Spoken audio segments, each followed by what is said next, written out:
Baik, Assalamualaikum warahmatullahi wabarakatuh. Waalaikumsalam warahmatullahi wabarakatuh. Makasih teman-teman yang udah join. Pada kesempatan kali ini saya mau sharing session. Udah tampil belum tampilannya? Alhamdulillah sudah. Nah, di sini saya akan sharing session sesuai job desk saya, Laravel Developer. Nanti yang akan saya sharing itu sesuai dengan pengalaman saya kerja di dunia industri sebagai Laravel Developer. Terus job deskripsinya apa aja sih yang dilakukan oleh seorang Laravel Developer. Nanti saya kasih juga tips-tipsnya, course apa sih yang menunjang atau membantu dalam mengerjakan project Laravel Pro ini.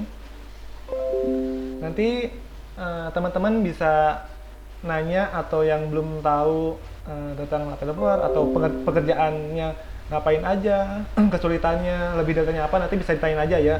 Mungkin dari sekarang kalau ada catatan yang mau ditanyain, boleh nanti ditanyakan. Oke, sebelumnya perkenalan dulu.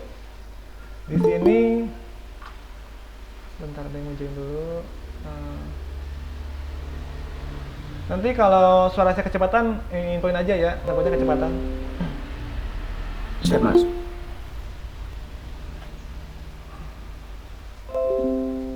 Sebelumnya, perkenalkan, nama saya Syahrizal Ali Sadikin, biasa sebut Ijal. Sekarang saya tinggal di Tangerang Selatan. Pengalaman saya sebagai Laravel developer pernah bekerja di PT Akad Baik Indonesia dari bulan Juli sampai November. Lalu saya masuk di PT Bit Angga sebagai asisten mentor Laravel dari Desember 2020 sampai sekarang. Dan saya sekarang di PT Nadine dari Desember sampai November bulan ini terakhir sebagai Laravel developer. Yang saya bakalan sharing pertama tuh di sini kan pengalaman industri di Laravel developer. Yang pertama pengalaman saya sebagai backend di PT Akad Baik. Nah, jadi apa sih PT Akad Baik ini? Nah, ini hasil project PT Akad Baik yang pernah saya kerjakan. Di sini dia marketplace, cuman dia tuh sistemnya nggak beli cash atau kredit. Jadi kayak nabung gitu. Biasanya misalnya kayak kurbannya tahun depan. Nah, dari sekarang udah bisa transaksi, tapi barangnya datangnya tahun depan gitu. Di sini saya kerja karena itu startup baru, jadi saya ngerjain sendiri dari tampilan CMS sampai front end halaman depannya saya ngerjain sendiri. Nah, bagaimana sih cara membuat sistem atau proyek seperti ini? Nah, pas pertama awal masuk, saya dikasih job desk seperti ini. Jadi akad baik ini timnya ada Pak Heri sebagai founder, Pak Guntur CEO, Nopan sebagai CEO dan CTO. Nah, di sini saya sebagai web developernya, ada desain juga, terus ada administrasi. Nah, tugas utama saya di sini tuh detail schedule-nya. Jadi nanti kalau kita ngerjain kerja sebagai Laravel developer atau web developer, nanti biasanya kasih job desk. Misalnya nih dari tanggal 3 Juli sampai 10 Juli nanti pengerjaannya tuh manage customer, create export import. Terus di sini ada manage merchant, ada crew-nya juga, detail merchant. Nah, di sini sampai deadline-nya tuh rata-rata 2 sampai 3 bulan. Karena di sini plan awalnya tuh sebisa mungkin 95% jadi. Nah, apa aja sih teknologi yang dipakai dalam membuat website ini? Kita bisa lihat kalau pakai web pager kita di sini kelihatan. Di sini saya menggunakan Bootstrap sama Materialist karena di awalnya udah default template-nya Materialist CSS. Terus ada database juga. Sweet alert untuk ngasih info kalau misalnya pembayaran itu berhasil. Nah, saya coba buka untuk CMS-nya. CMS-nya itu di sini misalnya login. Nah, ini CMS atau dashboard untuk admin. Jadi admin dia bisa ngelihat produknya apa aja sih yang diupload sama merchant atau penjual. Di sini dia bisa ngelihat eh, siapa aja sih yang udah order. Terus kategorinya ada yang dikirim ke customer, ada yang disalurkan oleh merchant. Di sini bisa ngelihat transaction juga, withdraw, voucher. Nah, karena ini dulu pengalaman pertama saya kerja, di sini saya banyak belajar. Yang tadinya saya belum bisa membuat slashing CMS ke dalam Laravel, belajar menjadi bisa. Yang tadinya belum bisa menampilkan grafik, jadi tahu. Kesulitan yang saya hadapi di sini tuh awalnya tuh pas ngelihat schedule di sini tuh ada schedule bagian email dan WhatsApp notification. Awalnya, wah gimana sih cara buat email, apa ngirim email sama WhatsApp ketika ada pembayaran berhasil. Nah, awalnya itu kesulitannya. Terus dalam ini pembayarannya diceknya by Mota otomatis. Jadi setiap transaksi masuk tuh ketika udah valid dia ngupdate ke database bahwa ini udah bayar, statusnya ganti jadi sukses. Cuman berjalannya waktu dikerjain satu-satu lama-lama bisa juga walaupun banyak nanya di komunitas atau di grup untuk ngasih solusinya.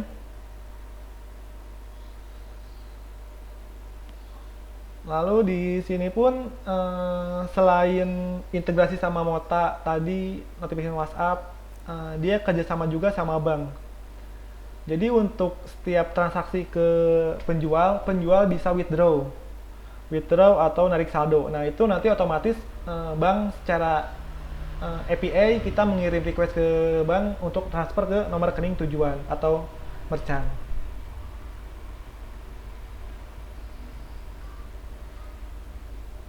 Akad baik ini saya dari kurang lebih setahun setengah. Kenapa saya akhirnya resign juga atau pindah kerjaan? Ya, karena saya merasa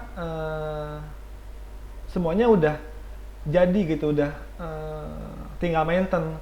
Nah, kadang saya ngerasa, wah kayaknya udah nggak ada tantangannya lagi. Kayaknya saya harus mencari pengalaman di tempat baru. Kayak ngerasa udah stuck aja gitu di akad baik ini. Untuk pengalaman sharing yang pertama ini, apakah teman-teman ada yang tanyain dulu nggak?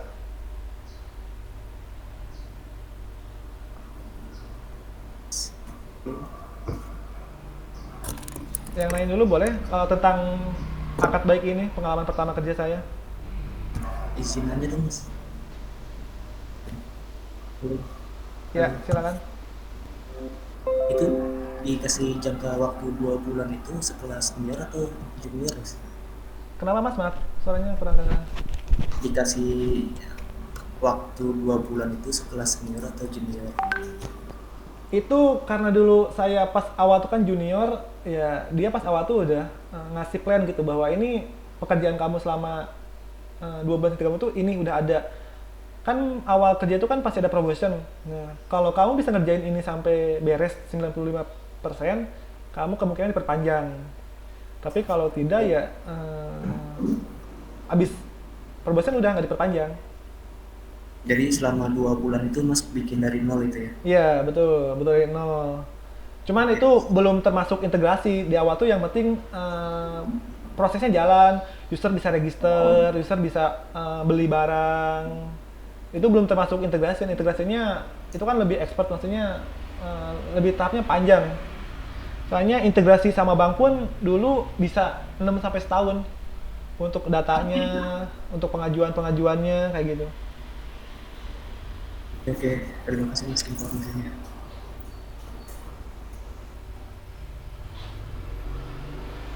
Teman-teman yang lain mungkin ada yang nanyain dulu seputar yang barusan di sharing.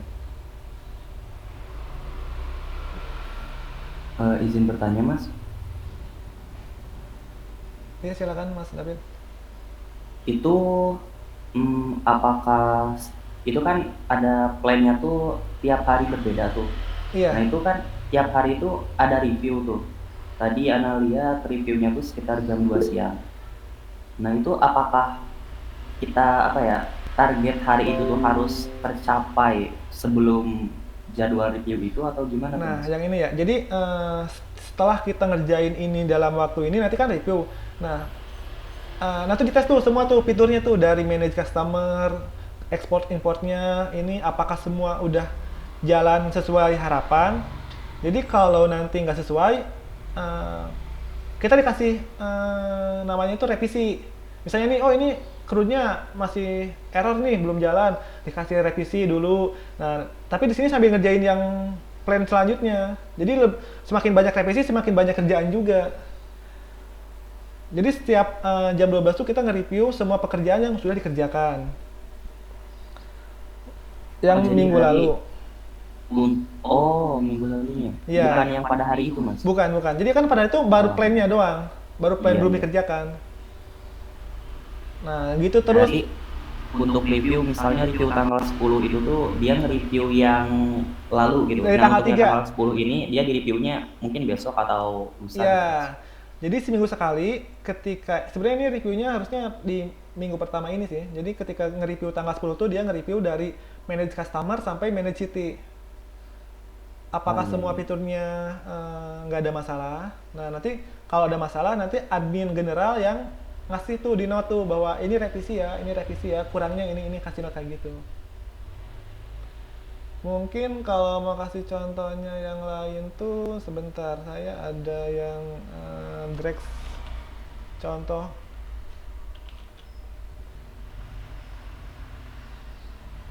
Nih, biasanya misalnya kalau ada revisi ya, nah kayak gini kasih tahu misalnya, ini ada yang kurang nih, nggak sesuai. Kalau udah kita tandain checklist, kalau belum dia masih apa gitu.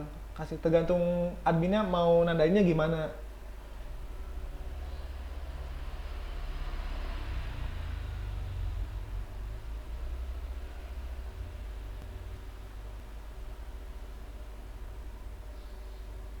Berarti yang review itu evaluasi per pekan gitu ya Mas Iya ya? betul, per pekan evaluasi pekerjaannya gimana, sesuai nggak?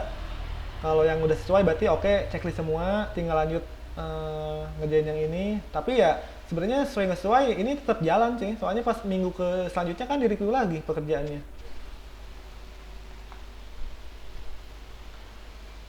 Ini dari segi developmentnya, Mas sendiri itu apa maksud tuh di tim itu tuh hanya Mas kah atau Mas sendiri itu hanya dari programmernya Mas? Karena saya satu programmernya yang ngerjain webnya, saya semuanya ngerjain sendiri. Cuman paling kalau ada apa-apa, pertama ke CTO dulu bahwa misalnya Pak, saya ada problem nih di ini, ada referensi nggak atau apa gitu supaya saya pelajari lagi. Soalnya karena dia tahu saya tuh baru belajar, jadi dia ngasih kesempatan lah kamu untuk ekspor apapun kamu mau ngambil course atau apa saya kasih ruang gitu untuk belajar. Yang penting target ini kamu harus capai gitu. Jadi di sini pun sebenarnya kan dia tuh ada version 1 untuk beta. Beta tuh yang penting fiturnya jalan dulu. Nah, setelah itu nanti fitur kedua update-nya yang lebih baik lagi gitu. Yang penting namanya itu MVP-nya. MVP itu ketika user bisa transaksi walaupun belum otomatis ke update melalui sistem, yang penting ada admin dulu. Jadi kalau awalnya tuh beta 1 tuh ketika user transaksi WA ke admin, ini bukti transaksinya bahwa admin langsung di sini tuh di dashboardnya nanti ada untuk status update status. Kalau yang pending misalnya dari belum bayar ke bayar, itu masih manual kalau beta 1. Tapi kalau beta 2 atau selanjutnya update dari yang manual ke otomatis. Nah, di sini pun sebenarnya untuk pembayarannya kan bisa melalui bank atau QRIS. QRIS sendiri di sini pakainya Sendit.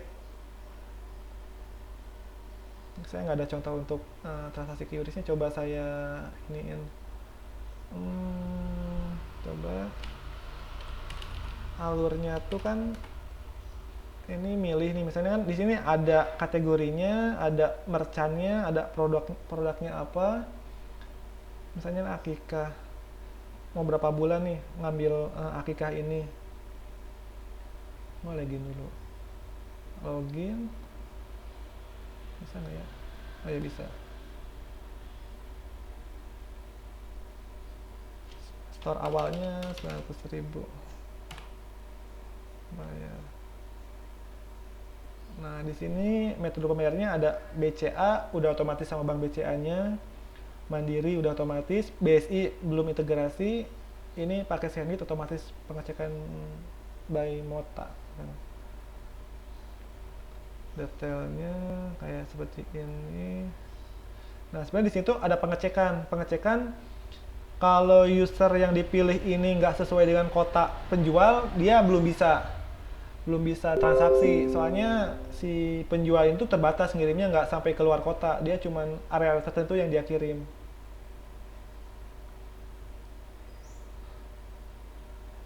Kesulitannya sebenarnya pas awal-awal tuh slicing dari desainnya sih. Desain kan ngasih nih desainnya kayak gini misalnya. Wih, gimana cara buatnya, ke HTML-nya dulu, setelah HTML baru ke Laravel kayak gitu. Tapi kalau udah jadi di HTML tinggal setting cepet sih. Terus biasanya yang saya belajarnya pakai Bootstrap tiba-tiba di sini tuh pakainya materialis. Jadi mau gak mau kita harus cepat adaptasi gitu, mempelajari hal baru. Untungnya sama-sama CSS jadi nggak terlalu jauh perbandingannya, cuman dari kelasnya aja gitu.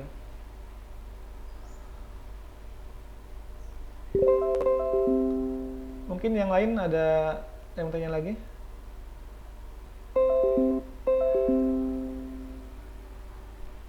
Mungkin itu Mas, Mas Muhammad Fauzi di kolom chat. Oh. Nah,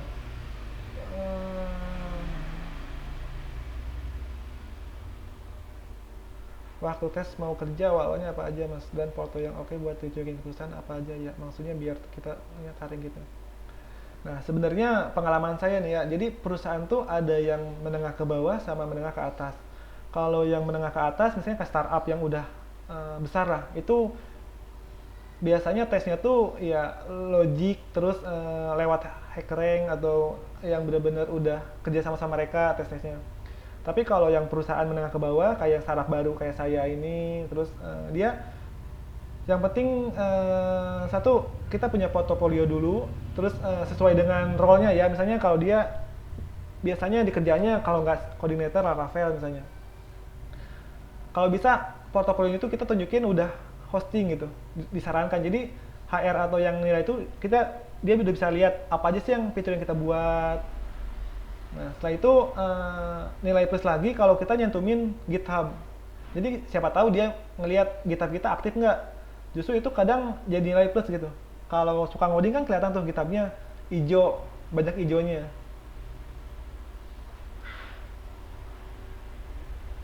Biasanya itu aja sih kalau saya nunjukin portofolio yang udah online sama link GitHub-nya. Setelah itu paling tahapannya ya interview langsung. Kalau udah tahap namanya tuh administrasi udah lolos, selanjutnya interview. Itu langsung sharing pengalamannya atau apa yang pernah dikerjakan. Di sanalah benar-benar ngeluarin apa yang kita bisa. Itu aja mungkin Mas Muhammad Fauzi, cukup menjawab nggak jawabannya?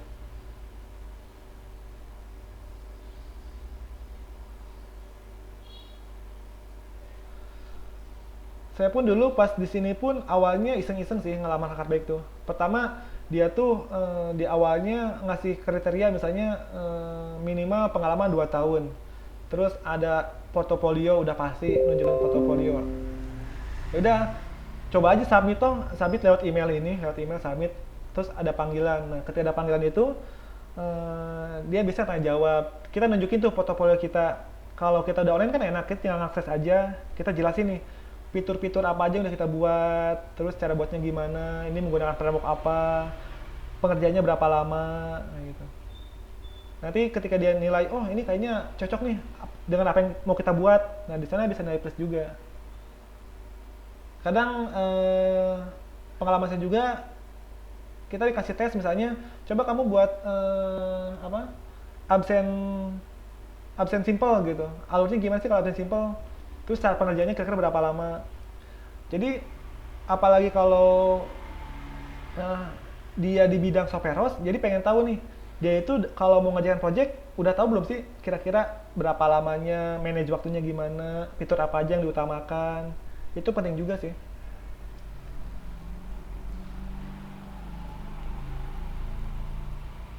Yang lain mungkin ada yang tanyain lagi seputar barusan, nggak apa-apa, atau mau yang di luar itu juga nggak apa-apa.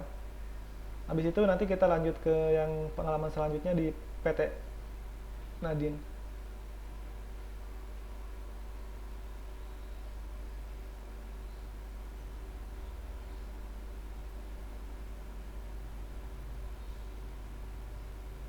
Nggak ada lagi yang bertanya ya? Kalau gitu lanjut aja ya. Iya mas, siap.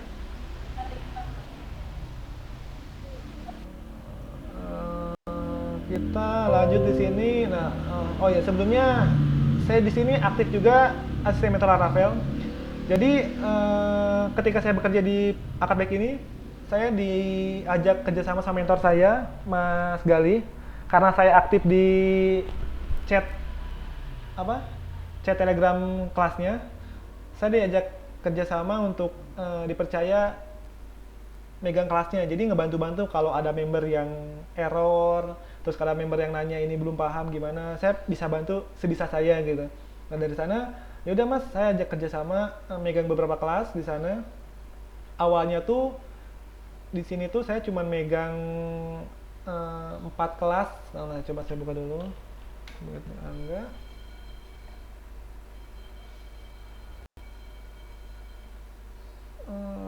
Kelas.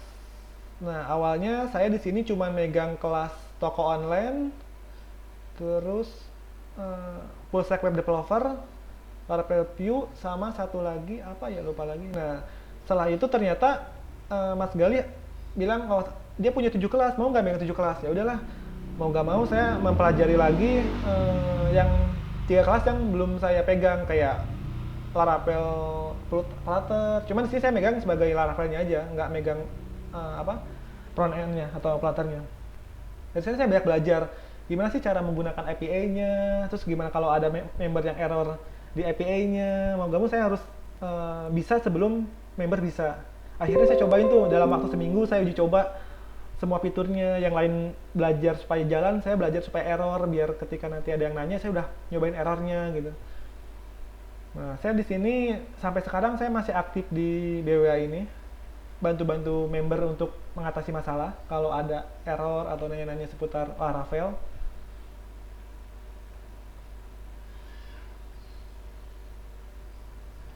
Nah, dari asisten mentor ini saya nilai plus juga sih. Jadi banyak member yang ngasih project karena saya aktif di sana, jadi mereka percaya gitu. Kalau saya bisa nge-handle project, akhirnya mereka ada yang ngasih project.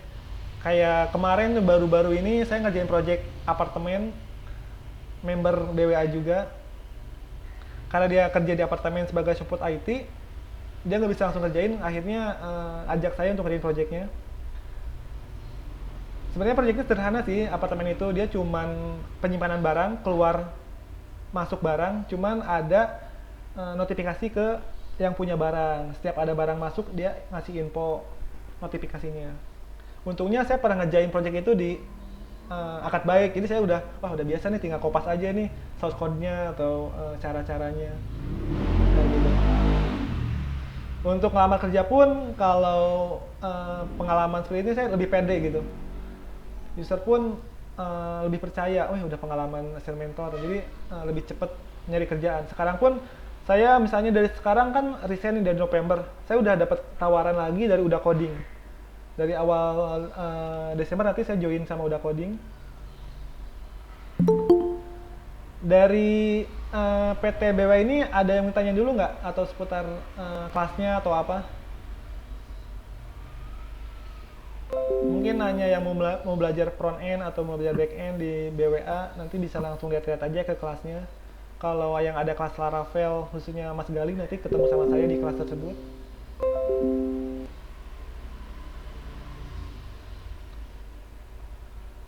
Sampai sini untuk yang ini ada pertanyaan?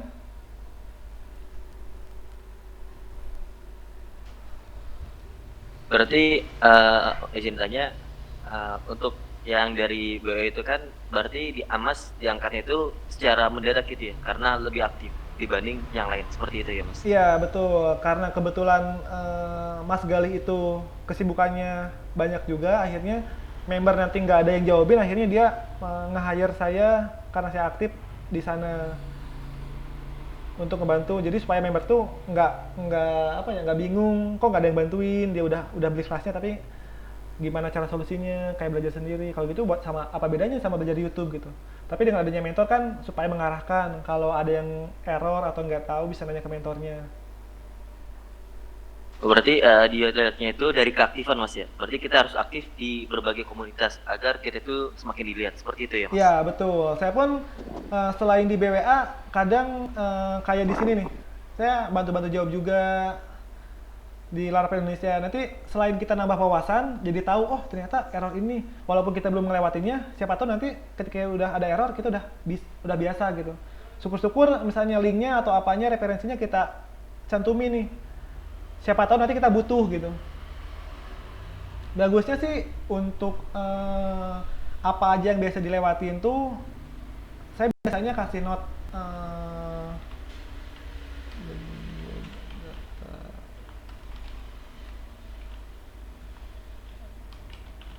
tables. Biasanya saya kasih sebentar coba apa debug dapat debug debug data tables.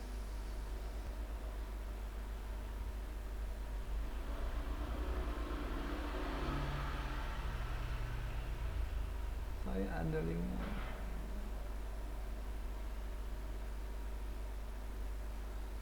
Nah, biasanya saya ngasih apa? Jadi apa aja yang pernah saya lewatin, saya kasih note tuh. Siapa tuh nanti saya lupa kalau saya pernah error kayak gini, saya tinggal buka lagi.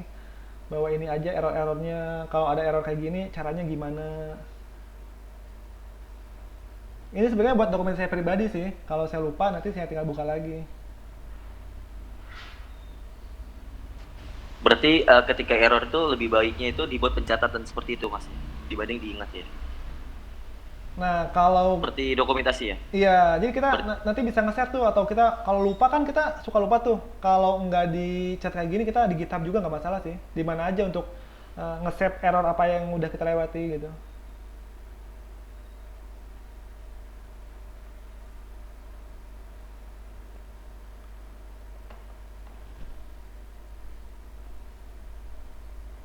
Teman-teman yang lain mungkin ada tanya lagi.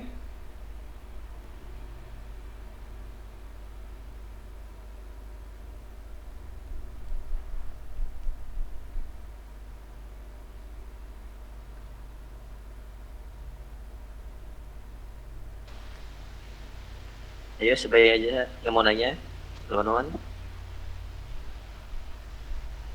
Atau di kelas yang tadi pun kan karena saya berhubungan dengan apps-nya kayak Kotlin, terus Flutter, terus sama React Native.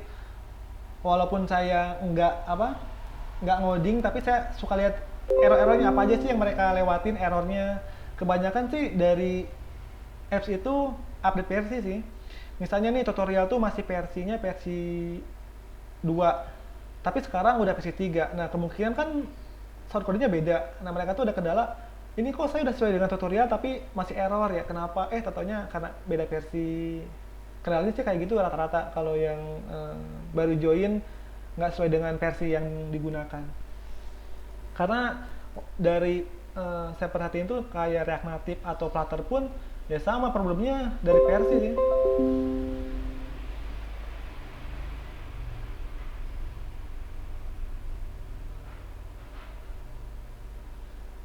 Nah, di sana pun untuk komunikasi sama apps-nya kan menggunakan API.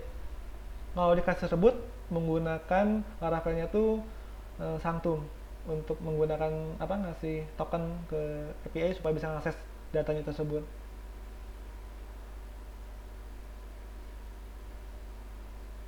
Mungkin yang lain pun mau nanya-nanya lagi.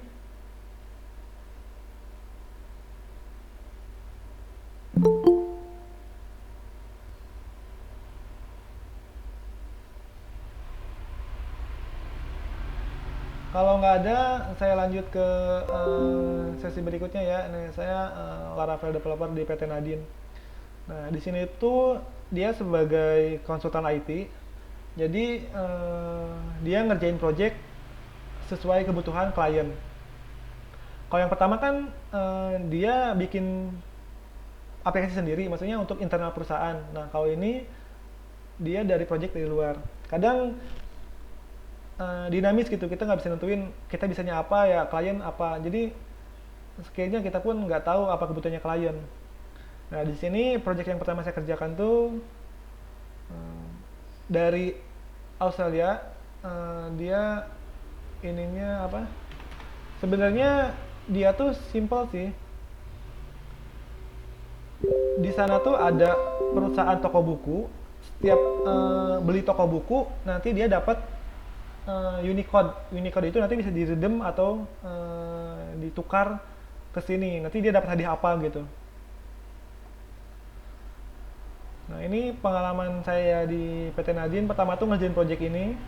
Awalnya pasti bingung. Bingungnya itu karena satu, wih dari luar nih gimana nih? Saya belum pernah nih dapat project dari luar. Apa ngerjain project dari orang luar gimana gitu komunikasinya? Ternyata di kantor itu ada yang khusus bagian admin eksternal atau yang berhubungan dengan orang luarnya itu. Jadi admin itu nanti yang komunikasi sama klien, alurnya seperti apa, misalnya desainnya seperti apa dia. Nah, kita yang dikasih tahu sama admin eksternal kalau ini loh project ini tuh alurnya seperti ini. Misalnya nanti user tinggal redeem, dia udah dapat Unicode-nya apa, terus kita cek validasi, valid nggak sih Unicode-nya. Nah, terus saya tanya, emang Unicode-nya dari mana? Nah, jadi dia otomatis setiap transaksi, otomatis ngirim ke database kita Unicode itu. Kita tinggal sediain API untuk mereka ngirim datanya. Secara customer simple, dia cuman nge-submit, nanti muncul hadiahnya apa. Terus dari segi admin, ya dia cuma bisa ngelihat sama register siapa yang register, terus statusnya apakah dia udah di-redeem atau belum, terus yang udah di-redeem siapa aja. Di sini kirim email untuk notifikasiin hadiahnya dia udah diambil, terus Unicode-nya ya biasalah di sini ada. Kalaupun yang mau diimport juga bisa, mau di export juga fiturnya ada. Sebenarnya untuk import export tuh CMS udah biasa, pasti rata-rata ada sih untuk reportnya. Nah, karena di sana tuh saya selain ini project pertama, setelah itu saya ngerjain project Drex. Drex itu dia toko apa ya, di sana tuh kayak namanya tuh supermarket. Alurnya sama, dia pun untuk ngeridem hadiahnya, dia dapat akses code. Cuman beruntungnya tuh nggak jauh beda gitu alurnya, jadi tinggal kopas aja project yang sebelumnya ke yang ini, tinggal ganti template, aset-asetnya, alurnya hampir mirip juga, paling dari price aja sih, dari hadiahnya yang agak beda. Untuk dashboardnya sendiri dia mirip-mirip juga, ada register, ada redeem. Nah, di sini pun menggunakan Laravel masih 7 kalau nggak salah. Ini template-nya menggunakan admin LTE yang udah custom. Selain ini yang terbaru saya ngerjain project Hatari juga. Nah, ini project dari Indonesia kalau Hatari, toko kue. Ini pun sama sebenarnya untuk ngeridem. Jadi setiap pembelian nanti dia dapat bisa mengakses ini untuk ngisi datanya. Nanti kalau dia menang ada hadiah wallet, pulsa. Yang utamanya umroh, cuman kalau umroh itu langsung dikocok live di TV biasanya. Di sini pun sama, saya menggunakan Laravel. Kalau untuk adminnya sendiri,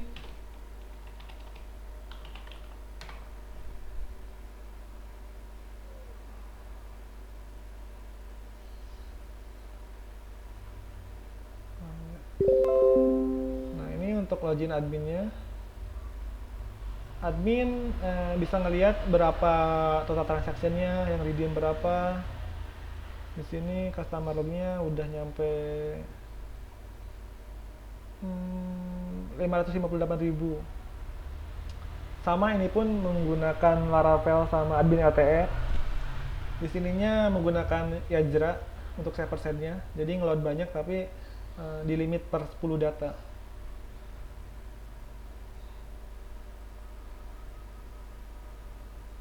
Ada fitur import export juga untuk customernya.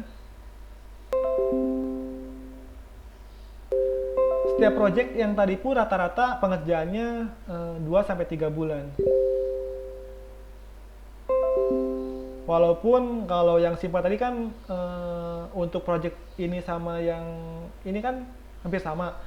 Ya report ke kliennya 2-3 bulan, walaupun sebulan atau 2 minggu pun udah kelar sebenarnya. Jadi kalau jaga-jaga ada tambahan fitur atau apa, kita masih ada spend waktu gitu untuk ngerjainnya.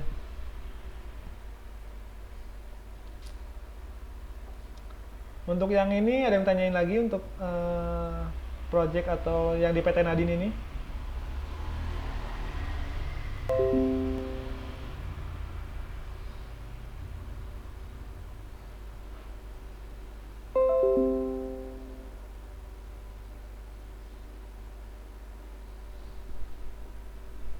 Teman-teman ada yang tanyain lagi untuk pengalaman saya di PT Nadine? Nah, saya di sana kurang lebih 1 tahun sih, malah kurang 1 bulan. Saya resign pun ya karena sekarang nggak ada proyekan, jadi kurang job desk, makanya saya nyari pengalaman tempat baru lagi. Alhamdulillahnya langsung masuk ke Uda Coding. Biasanya kalau udah pengalaman kerja, kita bisa join ke perusahaan sebulan sebelum diterima. Perusahaan pun pasti ini sih, ngasih toleransi. Soalnya kita nggak bisa tiba-tiba resign kalau belum transfer knowledge ke orang baru atau ngasih kerjaan kita ke yang lain.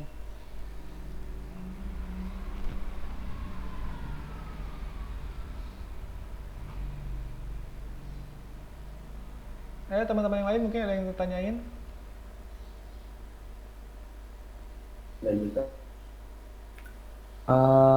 Izin bertanya Mas, Iya. ini mungkin terkait yang sebelum-sebelumnya juga. Jadi di sini tuh ada temen yang mau tanya, tapi katanya mikrofonnya nggak nyala. Jadi gini Mas, itu ketika Mas awal-awal ngerjain project, itu Mas juga belajar hal baru juga kan Mas? Belajar Pasti. hal baru, terus ketika ada project atau ada kerjaan, itu kita juga sambil belajar hal baru. Nah itu gimana sih Mas? Mungkin pertanyaan itu lebih ke manajemen waktunya. Nah gimana kita memanfaatkan waktu kita untuk belajar itu loh Mas? Soalnya kadang agak sulit juga untuk membagi waktu antara ngerjain project sama untuk belajar itu sendiri. Iya. Kadang pengalaman saya sekarang kan saya selain kerja di perusahaan, saya di BWA juga aktif, saya nerima proyekan juga. Apa aja sih hal yang perlu diperhatiin untuk manage waktunya? Pertama, harus mana sih prioritasnya dulu? Saya ini prioritasnya belajar dulu apa kerjaan dulu? Kalau kerjaan dulu ya kita harus bisa mengira nih kira-kira untuk pengerjaan ini berapa lama waktunya. Nah, misalnya kita tahu nih untuk ngerjain CRUD misalnya. CRUD ini waktu pengerjaannya 2 hari misalnya. Wah, tapi saya belum pernah nyoba nih. Nah, saya sebisa mungkin cari referensi. Cari referensinya gimana sih? Ya, kalau yang gratis kan otomatis keywordnya ya biasalah CRUD, misalnya Laravel Yajra. Itu yang biasa. Tapi kalau yang pengen langsung studi kasus, ya cari aja yang sesuai dengan project yang kita kerjakan. Misalnya nih yang akad baik tadi sebenarnya saya mempelajari itu di kelas BWA yang toko online. Itu kan studi kasusnya mirip. Nah, tadi saya merhatiin, oh ini mirip nih.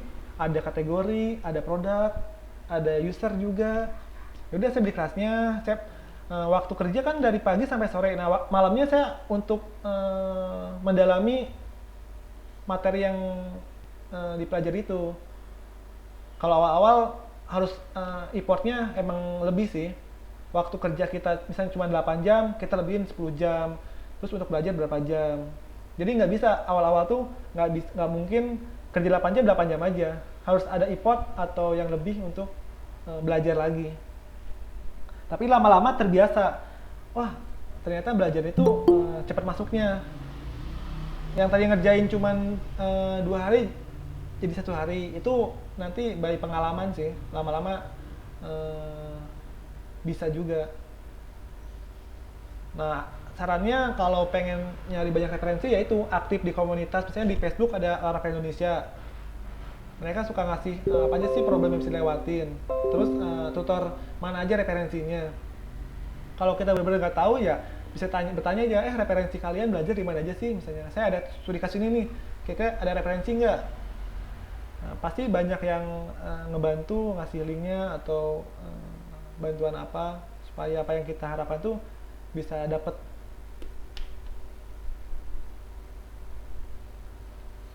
Untuk sekarang pun kebanyakan project saya khususnya freelance ya, saya tinggal ATM aja dari kelas-kelas yang udah saya kerjakan. Jadi semua kelas yang udah saya kerjakan saya simpan di GitHub. Nanti kalau ada project ya tinggal saya kopas atau sesuaikan template-nya aja. Mungkin itu Mas David bisa menjawab nggak? Atau kurang? Sudah Mas, sudah. Terima kasih Mas.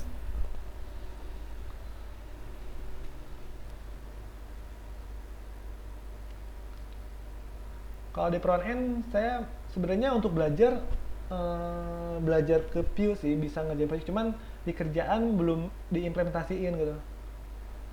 Project pun jadi kayak setengah-setengah, mau ngerjain langsung ke Vue tapi belum ada real projectnya, cuma latihan aja. Kebanyakan ya masih monolit, maksudnya monolit itu Laravelnya masih digabung satu project, nggak dipisah. Sekarang kan rata-rata dipisah, front end-nya misalnya pakai Vue, ya dia sendiri, back-end-nya Laravel sendiri. Atau yang terbaru sekarang pakainya terhubungnya sama Inertia. Nah itu Mas, untuk ini nih Mas, terkait full stack Laravel, bagian backend sama frontend, itu kira-kira nih Mas, worth it nggak sih? Maksudnya tuh untuk mempelajari, kan sekarang di Laravel tuh ada Liveware ya Mas, yang pakai PHP itu. Iya. Nah itu apakah worth it gitu Mas, kalau kita belajar, ya mungkin ini masuknya ke monolith tadi, jadi kita untuk front end itu pakai Liveware gitu. Di dunia kerja itu gimana Mas? Kalau untuk dunia kerja sebenarnya sih semua emang untuk poolnya Laravel harus dipelajari sih. Cuman kita harus kuatnya atau PD-nya di mana. Wah, saya PD-nya misalnya di Laravel pakai Bootstrap. Ya nggak apa-apa, yang penting perusahaan atau project tuh hasilnya sesuai yang diharapkan. Dia kadang nggak peduli pakai teknologinya apa gitu. Yang penting outputnya sesuai gitu. Tapi saya sendiri pun belum pernah sih pakai Liveware, kebanyakan ya full Laravel. Kalaupun mau yang itu kan tergantung tujuannya juga sih Mas. Tujuannya pakai Liveware apa sih? Oh, pengen spa. Kita kasih alternatif nih, yang bisa spa selain Liveware apa? Oh, sekarang yang lebih modern Laravel Inertia itu kan lebih bagus lagi. Nah, kalau kita bisa ngasih solusi sesuai harapan dia yang penting spa ya, yang bisa aja. Jangan maksain pakai Liveware tapi kita belum ada skill di sana, nanti deadline-nya nggak sesuai, kitanya jadi beban. Tapi untuk belajar nggak masalah sih, pelajari aja selama ada waktu, pengen ada dipelajari. Kalau saya biasanya lebih lihat ke updatean sih. Sekarang updatean Laravel apa nih? Kalau dulu emang pas awal Liveware, tapi kayak saya kayak kurang serp gitu. Pas sekarang update ada Inertia, wah kayaknya enak nih pakai Inertia, soalnya front end-nya pakai Vue atau pakai React gitu. Sekalian belajar Vue-nya juga. Izin mau bertanya Mas. Iya. Berarti Mas sekarang ini kan fully fokus itu di bidang Laravel developer ya Mas ya? Iya, betul. Untuk mencari misalnya pembelajaran bahasa lain itu Mas mencarinya, memilihnya itu melalui apa misalnya? Melihatnya dari apa gitu? Untuk mempelajari bahasa lain. Iya. Sebenarnya saya sekarang lagi mempelajari Flutter sih. Karena kadang suka ada klien misalnya, "Mas, ini ada project nih, paketan backend sama frontend-nya pakai Flutter." Kadang kan saya bisanya di backend. Eh, Mau nggak mau saya ngajak teman yang bisa Flutter gitu. Nah, kemungkinan kedepannya saya pengen bisa backend sama frontend saya juga ngerjain. Nah, karena Flutter ini sekarang lagi hype atau banyak juga yang digunakan, kemungkinan saya mendalaminya di Laravel.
Satu jam otomatis keluar semua ya.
Kita lanjut ya yang tadi pertanyaan terakhir ya. Apa tadi itu Laravel, selain Laravel apa yang dipelajari gitu ya Mas ya?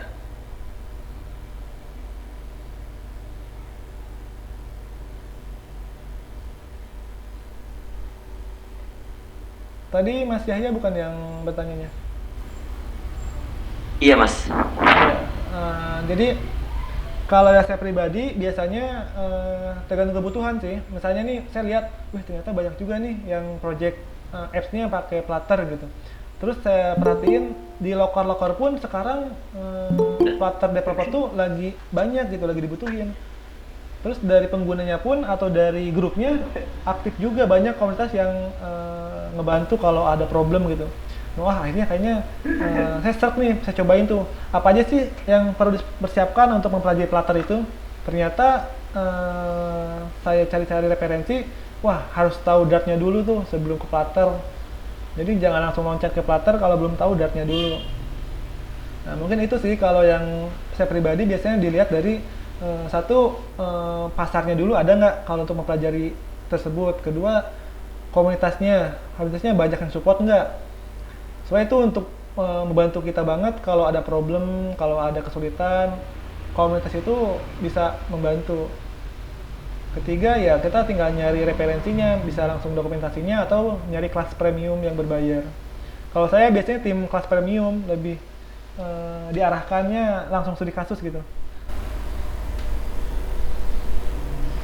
Berarti kita ngelihat dari pasarnya dulu mas ya, ngelihat dari pasar dan juga dari kebutuhan di luar itu seperti apa. Baru kita belajar apa yang dibutuhkan di dunia luar. Seperti itu mas ya. Iya, kalau saya pribadi seperti itu.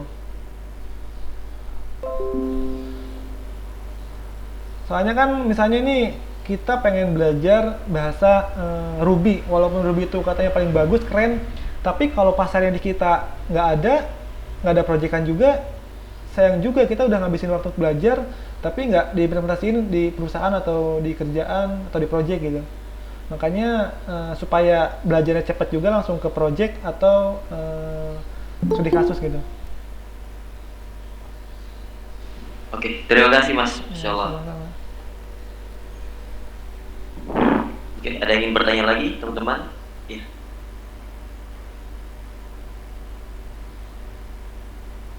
Teman-teman, ada yang ingin bertanya?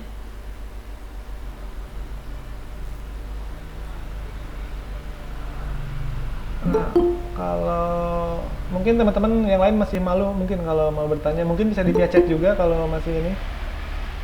Ya, yang ingin bertanya silakan chat aja, terutama di apa namanya di divisi backend ya. Silakan bertanya. Jadi kesempatan Atung tidak datang 2 kali kesempatan, terutama di teman-teman yang di backend.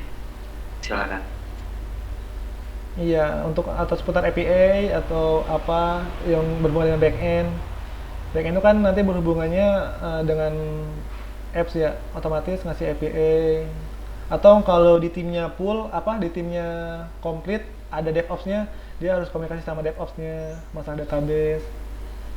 Kalau di ngerjain sendiri ya semuanya sendiri, dari ke server, dari backend-nya, kalau bisa front-nya juga.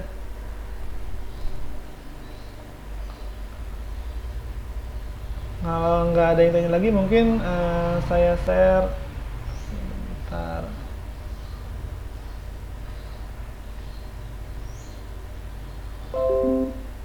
Nah, di sini job description-nya Laravel itu kan yang selanjutnya yang kedua. Apa aja sih job desk-nya Laravel Developer? Ya, selain kita membuat project, kita maintain juga project itu, pastiin gak ada masalah, memperbaiki bug kalau ada error, terus kita nambah fitur kalau diperlukan nambah fitur. Biasanya sih nggak jauh itu sih untuk job desk-nya. Selain membuat dari baru, nambah fitur, maintain, perbaiki bug gitu. Nah, biasanya saya sendiri kadang kan kalau kita udah live, terus ada user tiba-tiba nanya, "Mas, ini error." Terus tanpa ngasih tahu errornya di mana gitu kan masih bingung. Tapi kita nggak mungkin nanya errornya kenapa gini-gini. Masa customer tanya masalah lebih dalam lagi. Nah, kita sebagai developer atau itu harus mengetahui ketika ada error tuh apa sih, dari mana sih error itu. Nah, biasanya saya menggunakan namanya tuh kalau nggak ini log viewer. Jadi log viewer tuh biasanya dia ada error di sini, ada masuk errornya apa. Dia tuh ngambil ke dalam kalau manual kan error tuh masuknya ke dalam storage log Laravel, log Laravel apa log itu ya. Pokoknya di dalam storage. Nah, pakai ini dia bisa ngambil file itu. Jadi kita bisa ngeliat langsung. Atau yang kayak tadi Gebiar tadi, coba log viewer. Nah, kalau ini lebih detail, ada tanggalnya. Tanggal dia error, tanggal berapa gitu. Nah, jadi kalau ada error dari klien atau customer, kita bisa langsung lihat ke sini nih, apa sih yang sedang error tuh. Misalnya, oh ini nggak connect ke database-nya, oh ini API-nya mati. Ini salah satu cara untuk mengatasi error tersebut.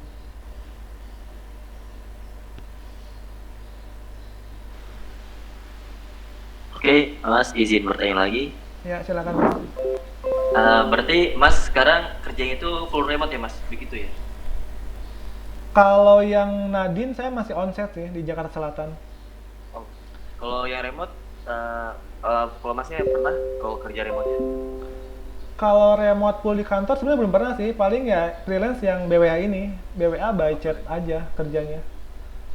Mungkin Mas bisa sharing pengalaman ketika di kantor buat nanti pengalaman buat ke teman-teman yang ketika nanti ingin bekerja seperti itu, Mas. Pertama mau ngerjain projectnya atau pas mau masuk gimana mas? Sharing ketika di kantor, Mas, Oh iya pengalaman bentar. seperti apa seperti itu. Ya, kalau yang sebelumnya di akad baik tuh karena saya sendiri, jadi kan reviewnya per minggu. Jadi ya saya ngerjain, yang penting seminggu itu kelar. Nah, kalau yang sekarang di Penadin, dia setiap pagi itu kita pasti ditanya hari ini ngapain. Walaupun kita udah jelas, kita ngerjain project A misalnya, tapi ditanya hari ini ngerjain fitur apa. Jadi kita sendiri yang manage mana aja yang diutamain. Beda sama tadi yang PT Akad Baik. PT Akad kan udah jelas, kita dikasih sampai selama 2 bulan apa aja yang tas-tasnya udah detail gitu. Kalau yang sekarang tuh enggak, kita mikir sendiri. Misalnya nih hari ini, oh mas saya hari ini mau bikin login dulu. Terus tapi dia nggak ditanyain ada masalah nggak, ini nggak ada. Nah besoknya pun sama, hari ini ngapain plannya, oh saya lanjut ini. Paling tanya yang kemarin udah selesai, kalau udah. Paling nanti setiap ada selesai project kan finishing udah kasih tahu selama 3 bulan. Nah, paling kita ngasih info lagi, mas ada project baru lagi nggak atau apa? Oh kamu lagi kosong ya? Kalau kosong ada nih project baru lagi. Nah ada project baru lagi kita nanti dikasih meeting dulu, alurnya gimana, ininya gimana. Kita yang sendiri yang mengatur mana dulu yang mau kita kerjakan. Yang penting selama 2-3 bulan itu semuanya selesai gitu. Nah, pengalaman saya dari yang PT awal itu project internal, yang sekarang eh, dari klien ada plus minusnya sih. Kalau yang PT yang pertama kan kita udah tahu nih seputar e-commerce atau marketplace ya itu aja. Tapi kalau yang konsultan PT Nadine ini dinamis gitu, kita nggak tahu klien ini pengennya bikin apa, siapa tahu misal yang belum pernah kita kerjakan gitu, itu bisa jadi PR juga sih.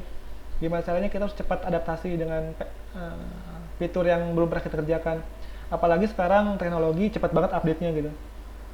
Saya pun banyak belajar dari member gitu, yang tadinya kan member tuh ngikutin tutorial tapi nggak lihat updatean gitu. Ternyata Laravel 92 ke atas tuh kan pakainya Pite, sedangkan yang lama masih pakai mix ya. Nah mereka ketika install khususnya JStream kok tampilannya nggak sesuai, ternyata kebacanya masih Pite sedangkan Laravelnya masih mix gitu. Saya pun awalnya bingung nih kok kenapa error gini ya, saya belum pernah error kayak gini, solusinya gimana. Karena saya nyari referensi tuh di Laravel Indonesia, cari-cari ada nggak sih error yang kayak gini. Ternyata pernah ada yang nanya, solusinya ya update ke Pite. Akhirnya saya cobain lah kok masih nggak bisa gitu. Ternyata Pite itu adanya di Laravel 9, akhirnya harus yang terbaru. Pas saya cobain install yang terbaru nggak ada masalah. Nah ternyata problemnya tuh di Laravel 8-nya. Nah akhirnya kesimpulannya ya kalau mas pakai Laravel 8 mau nggak mau pakainya pakai mix, tapi kalau yang terbaru nggak masalah pakai Pite. Nah dari sini saya tahu, oh ternyata eh, banyak banget belajar dari member yang saya tidak tahu jadi tahu. Soalnya di kerjaan pun saya nggak pernah dapat error kayak gitu. Nah ini ada yang mau tanya lagi nggak mas? Eh, izin bertanya lagi mas, terkait yang tadi mas, untuk yang front end di Laravel, itu kan inertia ke apa ya? Itu inertia itu dia juga pakainya antara Vue atau React.js kan mas? Iya betul. Nah itu kenapa apa ya? Inertia ini tuh dikhususkan untuk biar apa ya? Biar si aplikasinya itu monolith gitu, satu app semuanya sama Laravel, atau gimana mas? Soalnya kan kalau untuk front end sendiri ya kenapa enggak langsung pakai view-nya aja gitu?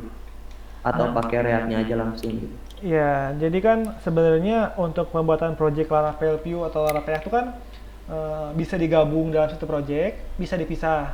Disarankan dipisah. Cuman kalau mau digabung kan mereka harus pakai API, nyiapin API-nya.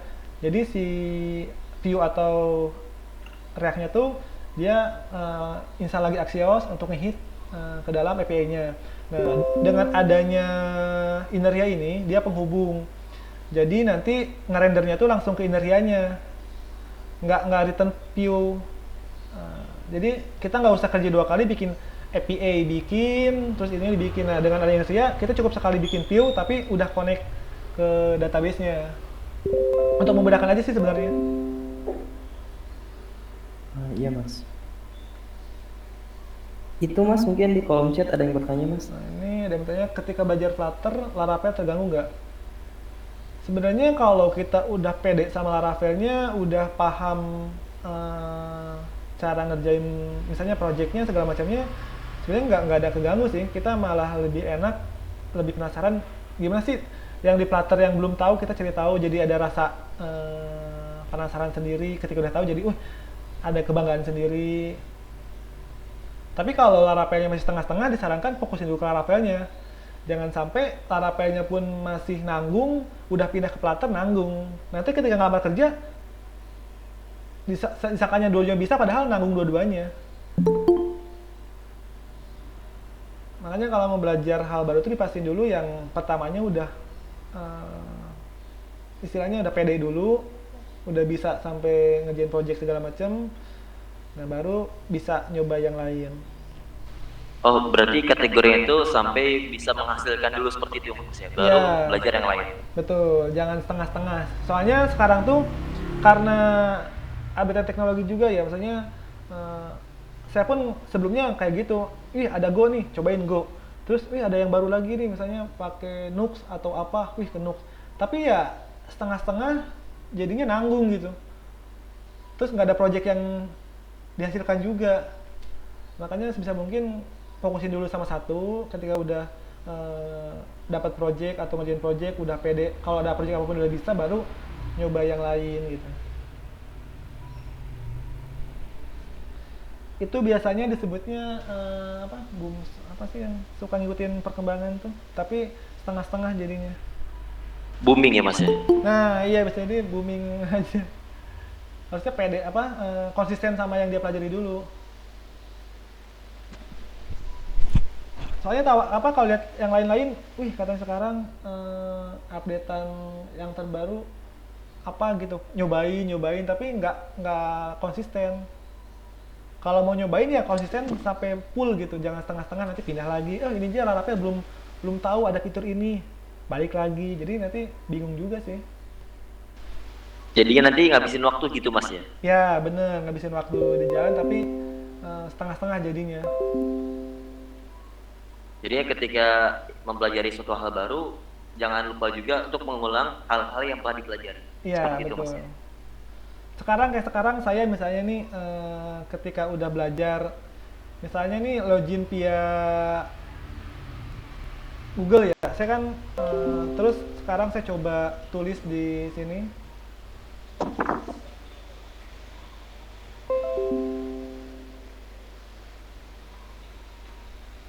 Nah, kalau saya sekarang lebih enak apa yang udah kita pelajari kita simpen atau tulis di entah itu Medium atau apa.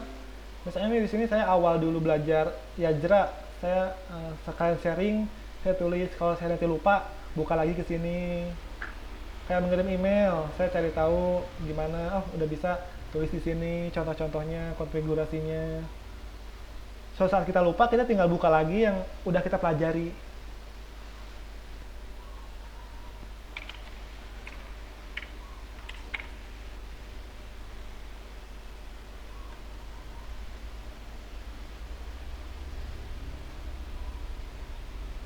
Sebenarnya untuk Laravel sendiri, kalau ini nggak ada habisnya juga sih, banyak banget sebenarnya. Nggak cuman bikin project jadi, tapi nanti kalau apalagi dunia kerja kan udah pasti kenal sama schedule, sama cron, sama jobs, kayak gitu-gitu. kadang di pembelajaran itu jarang, tapi kalau udah dunia kerja nanti cepet bisanya, karena dipaksa bisa juga sih kalau di kerjaan.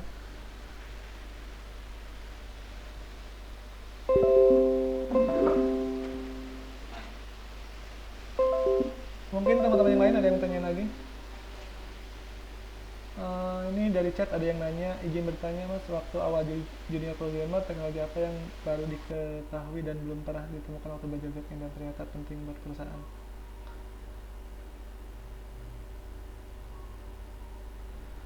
Nah sebenarnya dulu pas awal-awal saya jadi programmer tuh kan, karena dulu saya sambil kuliah pas semester 5 tuh, di kuliah kan pembelajarannya tuh coordinator, belum kenal sama Laravel. Awalnya menggunakan CI. Nah, ternyata waktu itu sekalian agak labil tuh, di PHP itu ada frameworknya tuh CI, Laravel sama YI. Cuman kayaknya Laravel tuh dulu tuh bikinnya saya Laravel tuh susah gitu. Makanya penasaran tuh. Ya udah coba tuh CI sama Laravel, mau nentuin modal min yang mana. Ternyata pas nyoba Laravel, wih kayaknya Laravel tuh lebih lebih apa ya? Karena pas ngenal Laravel tuh dia punya artisan, jadi di CI nggak ada, soalnya kayak ngebantuin gitu. Misalnya nih kalau di CI kan bikinnya tuh manual, bikin controller, bikin view atau yang lainnya. Nah sedangkan di Laravel kita tinggal buat artisan, artisan tolong dong buatin controller, pakai query jadi misalnya. Itu kan membantu banget, jadi lebih cepet. Nah semenjak kenal Laravel, wah kayaknya saya serp nih, saya cocok nih sama Laravel. Kayak udah dari sana setiap ada kerjaan atau apa, walaupun di sana misalnya bidangnya CI tapi saya bisa Laravel, yang penting sesuai harapan perusahaan, ya udah nggak apa-apa. Daripada pakai CI misalnya prosesnya lama tapi saya bisa bilang pakai Laravel bisa lebih cepat, nggak masalah, yang penting hasilnya itu sesuai harapan. Oke, izin bertanya lagi mas. Ya silakan mas. Uh, uh, untuk di perusahaan itu misalnya kan apa sih yang fitur-fitur atau library atau teknologi yang paling kepake, semacam kayak fiturnya kayak semacam Google Map atau apapun itu yang paling sering kepake di dunia luar seperti itu mas, jadinya agar kita itu teman-teman yang di sini itu mempersiapkan apa yang nanti dibutuhkan di luar fitur-fiturnya seperti itu mas. Terima kasih. Iya, iya. Untuk fitur biasanya tuh yang udah pasti dibuat tuh misalnya tuh kayak login. Dulu pas awal-awal saya bingung nih, login itu mau bikin manual apa, khususnya pakai Laravel kan udah ada outnya ya. Apakah mau pakai outnya Laravel? Nah kita bisa lihat tuh, kalau kita bisa pakai outnya lebih simple, ya udah pakai outnya lagi. Cuman sekarang pilihannya outnya mau pakai apa nih? Mau pakai JStream, pakai Breeze, pakai Laravel Out UI, pakai Bootstrap. Nah, di sini kita bisa nentuin tuh mau pakai yang mana. Setelah outnya udah kita paham, udah bisa, kita tentuin tuh apakah project yang mau kita buat pakai role atau berapa user. Misalnya nih ada role-nya, ada admin, ada customer, ada penjual misalnya. Nah, di sana kita bisa tentuin tuh untuk role-nya itu kita mau pakai middleware atau mau pakai SPETI, package-nya Laravel. Bedanya apa sih middleware sama SPETI? Nah, kalau middleware tuh kita udah pasti di hardcode apa aja nih middleware-nya, roles-nya misalnya kayak 3 tadi. Tapi kalau pakai SPETI, kelebihannya dia bisa dinamis. Kita bisa nambahin secara CMS-nya. Nah, setelah kita paham antara middleware sama SPETI, berarti nanti tinggal buat nih dashboard-nya tuh, kan CMS tuh banyak banget pilihannya, mau pakai Stisla, mau pakai admin LTE, mau SB admin, itu banyak banget. Sebenarnya caranya nggak jauh beda sih, sama-sama ini Bootstrap gitu. Kalau udah bisa belajar slicing template-nya, nanti untuk menampilkan data banyak, pakai apa sih biasanya? Nah, biasanya saya menggunakan Yajra atau data tables-nya Seperset yang itu, supaya ngeload berapa ratus ribu pun nggak berat gitu. Soalnya saya dulu pernah pengalaman, saya taunya tuh kayak tadi data tables, kirain tuh cuman client side aja gitu. Ternyata pas nyobain load data 100.000, kok loadingnya lama-lama kok error. Oh ternyata ini walaupun tampilin 10, ternyata dia ngeloadnya banyak gitu dalam satu halaman. Nah ternyata cari tahu lah, ada nggak sih database yang self-percent. Ternyata harus install lagi library namanya Yajra. Pas cobain, oh ternyata iya, ngaruh banget. Yang tadinya harus lama ketika menggunakan Yajra lebih simple gitu. Nah, selain untuk manage data, biasanya itu kan pasti perlu data import export. Nah, import export itu yang pasti Excel udah harus bisa juga tuh. Excel. Satu lagi pilihannya PDF. PDF pun itu kadang suka kepake gitu kalau untuk ngerjain project. Nah, setelah kita udah tahu loginya mau pakai apa, middleware atau pakai Speti, terus Yajranya udah biasa, template-nya udah bisa. Selanjutnya sih ya logic biasa kayak CRUD kayak gitu sih untuk project. Paling kalau kebutuhannya kayak kemarin saya butuh kamera untuk foto gitu, ya layering by doing aja sambil nyari kamera HTML atau apa, lama-lama cobain, oh bisa. Tapi biasanya faktor utamanya itu yang tadi, login, middleware, Yajra atau untuk database-nya itu, terus slicing-nya mau kayak gimana. Paling itu aja sih mas yang biasa saya kerjakan. Selain itu paling logic di back end sih. Terima kasih, Masya Allah, untuk saran-saran dan masukan, Mas. Ada lagi yang ingin bertanya, teman-teman? Terutama di backend. Saya Mas, izin bertanya lagi Mas. Ya silakan mas. Ini Mas, terkait Laravel nih Mas. Nah, di sini kan ya banyak yang mungkin masih baru-baru ya belajar Laravel, ada yang beberapa bulan, ada yang baru kenal Laravel. Nah, Laravel itu kan terbilang cepat ya, terutama dulu dari pas Laravel 5.6 atau Laravel 7, itu kan hampir 6 bulan sekali tuh Laravel tuh mengalami Update-an. perubahan. Update-nya tuh setiap 6 bulan sekali. Nah, sekarang ini banyak terutama di santri-santri kami juga, santri baru itu mereka tuh kayak gimana ya? Kan Laravel PHP itu katanya udah nggak disupport lagi nih Mas. PHP itu udah nggak update lagi. Nah ini untuk developer Laravel kedepannya seperti apa gitu Mas. Nah dari situ tuh apa ya? Kayak banyak yang ragu gitu Mas untuk belajar PHP, untuk mendalami Laravel. Sedangkan kan untuk perubahan sendiri kan teknologi itu nggak langsung hilang. Iya. Nah mungkin Mas ada apa ya? Mungkin masukan atau penyemangat gitu Mas buat yang awal baru belajar Laravel Mas. Iya, sebenarnya sama kayak dulu saya mau pas belajar isu kayak gitu tuh, wah kayaknya PHP mau mati nih sekarang, ganti pakai apa gitu, udah nggak bakalan update lagi. Ternyata jangankan PHP, PB aja yang jauh jadul masih ada sampai sekarang masih ada yang pakai gitu. Sebenarnya untuk pasarnya masing-masing ada marketnya sendiri sih rata-rata. Apalagi sekarang kalau ngikutin update-annya Tyler yang itu dia terus updatean terus. Makanya kalau perhatiin tuh kan sebelumnya 6 bulan sekali ya, sekarang update setahun sekali. Tapi version yang 2.1 9.1-nya, 2-nya itu dia terus update. Malahan sekarang pun emang PHP sendiri pun dia udah open source atau ada yang ini sih terus update juga sebenarnya. Yang tadinya 74 75 sekarang 8 80 81. Tapi kalau udah paham di PHP pun mau pindah ke JS ya cuman beda kode aja sih, logiknya ya sama-sama aja, nggak bakalan jauh ngulang dari nol lagi gitu kalaupun mau pindah bahasa. Makanya kalau udah kuat di PHP mau belajar JS pun cepet. Ya nggak ngebaca kalau kode PHP misalnya loopingnya di PHP kayak gini, di JS ya nggak jauh beda juga sebenarnya, cuman beda bahasanya aja. Apalagi sekarang rata-rata kalau lihat di locker Laravel tuh banyak banget. Enaknya Laravel tuh kalau menurut saya misalnya nih, walaupun sekarang yang lagi hype tuh Golang ya, Golang dipakai untuk startup yang besar. Cuman kan yang kecil perusahaan menengah kan jarang pakai Golang.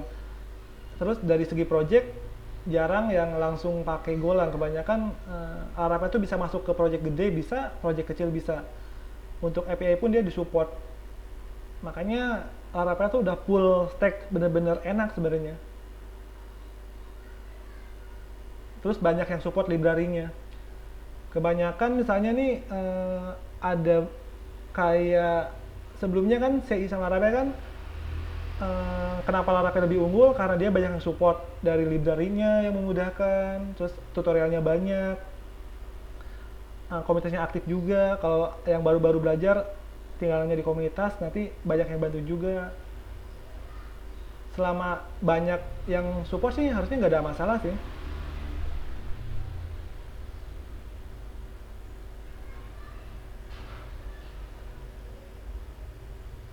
Cuman kita harus tetap update knowledge aja. Jangan mentang-mentang udah bisa Laravel, terus udah nggak belajar lagi gitu. Itu ibarat seperti pisau. Pisau kalau nggak diasah nanti bakalan tumpul.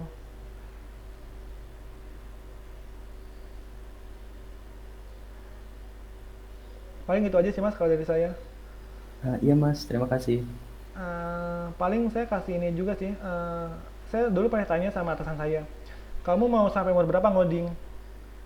Saya sampai berpikir kok nanya kayak gitu ya maksudnya apa? Karena saya baru sekarang baru nyadar gitu.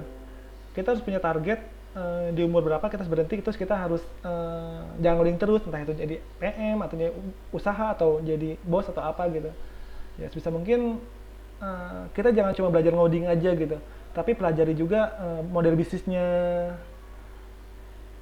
knowledge-nya, kerja sama komunikasi sama orang lain. Jadi nanti step kita bukan cuma ngoding aja, tapi kita nanti bisa bikin software sendiri, misalnya kita bikin perusahaan sendiri, kita bikin bisnis sendiri.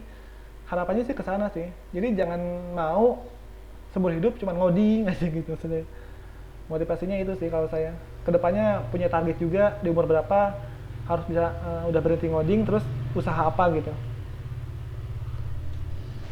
Kalau masnya kira-kira nanti mau kapan tuh mas? Tuh misalnya usahanya mau nyari usaha kayak apa tuh? Nah rencananya karena saya misalnya nih saya tahu nih model bisnis akad baik. Kayaknya akad baik ini kalau saya punya produk sendiri, saya jual sendiri dulu, kemungkinan jalan. Rencananya saya mau bikin produk sendiri, tapi ATM atau lebih simpel dari yang akad baik. Terus saya lihat kayak startup sebelumnya ada startup namanya Cuma Pinjem. Itu sebenarnya bagus. Dia tuh orang yang nggak punya laptop, misalnya dia bisa pinjam laptop, harganya berapa. Nah rencananya saya mau merge atau gabungin fiturnya akad baik sama Cuma Pinjam itu. Paling kalau untuk start saya berhenti ngoding, rencana kalau nggak 35an udah bener-bener berhenti gitu ya. Selanjutnya saya kalau nggak bisnis itu, saya lanjut bikin software house kayak gitu. Makanya dari sekarang saya perbanyak relasi supaya banyak kenalan. Nanti dari awalnya project, kerjasama, lama-lama jadi panjang kerjasamanya gitu. Paling itu aja sih mas kalau dari saya. Terima kasih mas, Masya Allah. Oke teman-teman, ada yang ingin bertanya lagi?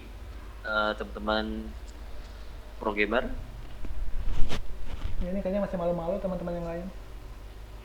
Yuk, Mas Gaitza, open mic, ingin berbicara?